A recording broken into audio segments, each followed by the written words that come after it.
Hello, आपण या व्हिडिओमध्ये थोडक्यात माहिती घेणार आहोत ती म्हणजे UNRW बद्दल.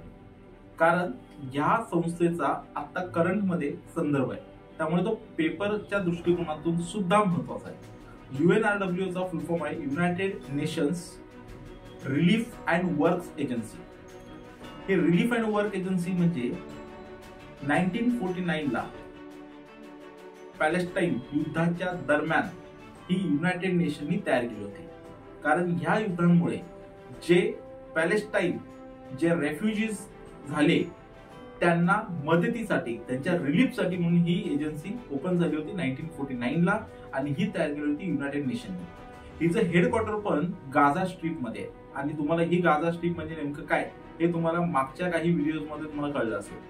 तर ह्या गाझा स्ट्रीप मध्ये ह्याचं हेडक्वार्टर आहे. आता ह्याचा संबंध भारताशी कसा आहे तो एक संबंध लक्षात घ्या. भारताने नुकतीच ह्या संस्थेला पॅलेस्टाईन म्हणजे जी काही आता कंडिशन चालू आहे त्याला रिलीफ म्हणून जवळपास $250 मिलियन US डॉलर्स ची मदत भारताने केली आहे.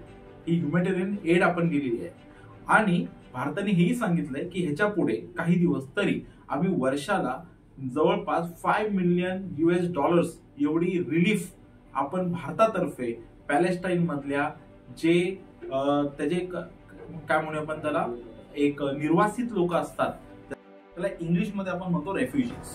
तर हे जे रेफ्युजीजला मदत करण्यासाठी भारताने हे पाऊल घेतलेलं आहे.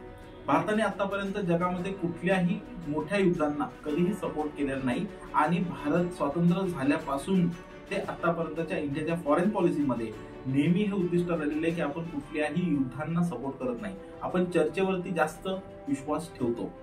त्यामुळे भारताने तुम्हाला माहिती असेल तर युनायटेड नेशन मध्ये सुद्धा हे सांगितलं की भारत जेवढी मदत करता येईल तेवढे रिलीफ वर्क हे पॅलेस्टाईन मध्ये करेल. याचा संबंध लावत असताना एक गोष्ट लक्षात ठेवा की रिलीफ मध्ये जेव्हा आपण देतोय, जे काही मदत देतोय ती 3 गोष्टींसाठी सगळ्यात महत्वाची जाणार आहे. ती म्हणजे हेल्थ केअर, त्यानंतर एज्युकेशन आणि मग सोशल सर्व्हिस. या 3 सेक्टरसाठी भारत पॅलेस्टाईन मधल्या गाझा स्ट्रीप किंवा पॅलेस्टाईन मधल्या जे काही निर्वासित आहेत त्यांना ही मदत भारत करणार आहे.